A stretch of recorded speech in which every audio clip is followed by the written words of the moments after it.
competition here. As you look at Maggie Germain, she's the number 6 on floor exercise, the anchor, so to speak, for Arizona State.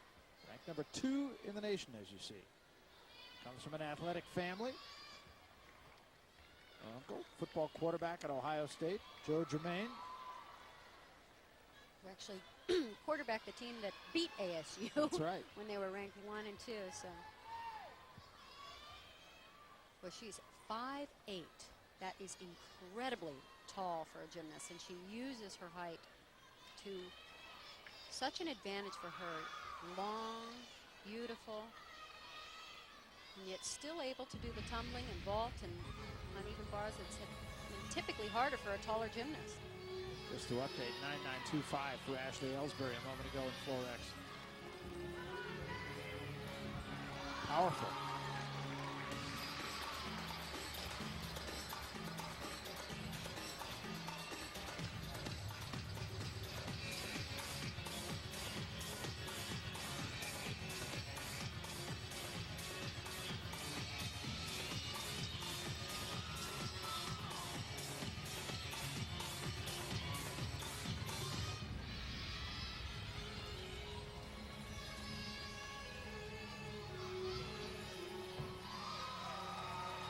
Good.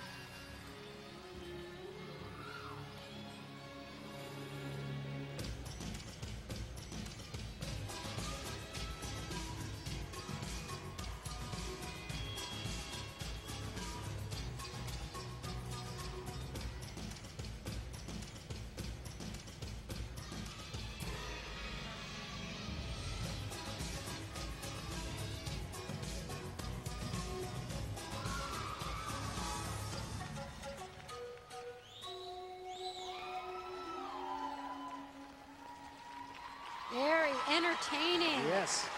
I have to agree with Coach John Spini. This is one of their best teams ever.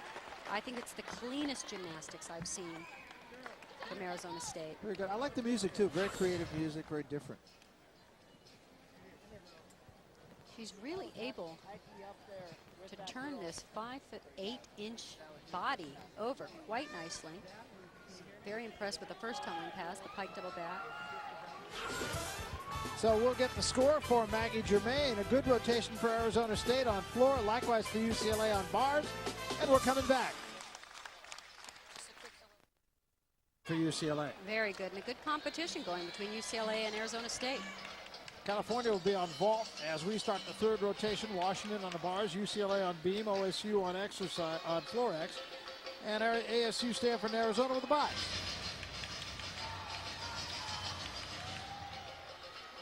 On bars now for Washington, Tasha Labatt to start things off from Kaneohe, Hawaii. According to Coach Bob Levesque, this is the best team he has had. Just in terms of talent, their conditioning and fitness and strength. They worked really hard, making that a real priority. And number 15 in the country. Won 15 meets this year, lost 6. But remember, that's that regional qualifying score. And this is definitely one of their strongest events. I watched the warm-ups. They were very, very good on the uneven bars. Tasha Labatt sets a good tone. That should score fairly high. Washington was very consistent this year. They scored at least 194 at UCLA. Meet after meet. Throughout her whole career, she has been so important to this UCLA team, especially in leadoff position on balance beam. Always very steady, very calm. Gets them started off so well usually.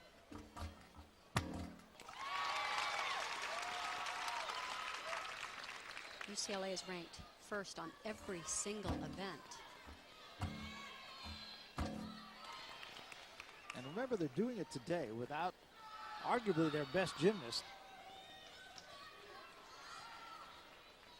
And they lost Alyssa Beckerman to a torn ACL, just had surgery. Will be out for the remainder of the season, and yet they can still put together a winning effort. Very deep team. Incidentally, Tasha Labatt, whom we saw a moment ago on bars, 9.775 for Washington. Boy, what a solid routine to begin with. And they can build on that. Success breeding success for UCLA. I have to believe one of the factors in their success, if you watch their coach, Val Condo, she's very calm, and I think that transfers to her gymnasts, gives them confidence. They don't worry. She's so pretty on all her positions, really precise. Aggressive on the landings. Watch this. Really zeroes in on a perfect landing. Very elegant, too.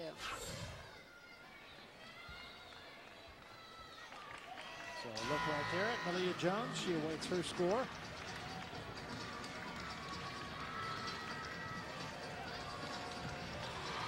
Move to bars and Tanya Powers of Washington. Junior from First, Texas. Another very tall gymnast, 5'8". We're seeing taller and taller gymnasts, even in international gymnastics, partly because the uneven bars now go out so far. There's so much more room in there to swing. The floor is springier, the new vaulting horse. It's allowed for taller gymnasts to excel in this sport and keep them in. It's nice to see the different body types. We've got short and tall and strong. Yep. And it's great.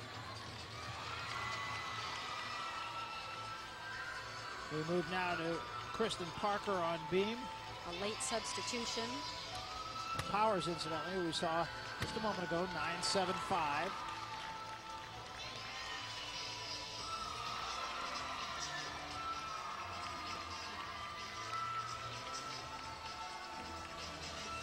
It's funny, I was talking to one of the assistant coaches, Chris Waller, and said, had to calm Parker down. She gets so excited to see you come up, relax, calm down.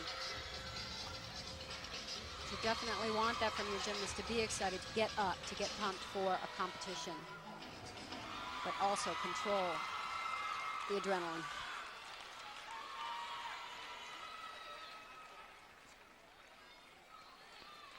Playing for her dismount.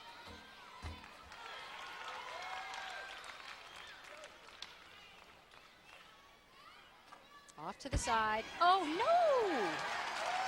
That was unusual. Really had to pipe deeply to get her feet down.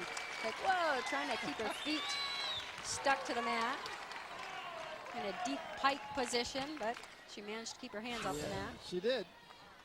Almost did a head plant, though.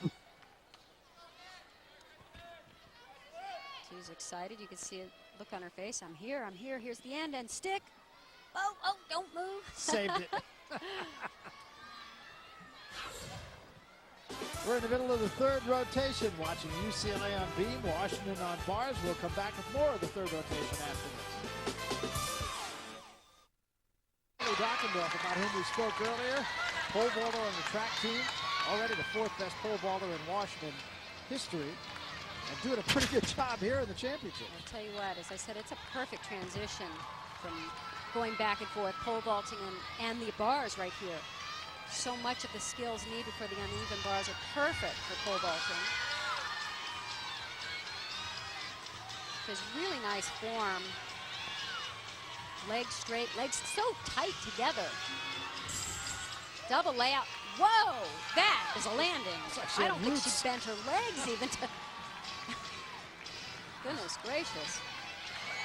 She's having a great competition here. I think I heard that landing. Jeanette Antolin just finishing up her balance beam routine. Boy, it puts a smile on your face seeing her happy and together. Kristen Parker, incidentally, 9.82 to Jones, 9.925. And for Dockendorf, which we saw a moment ago, guess what? Whoa! A 10? A 10. Well, goodness gracious, they like the dismount landing, I think.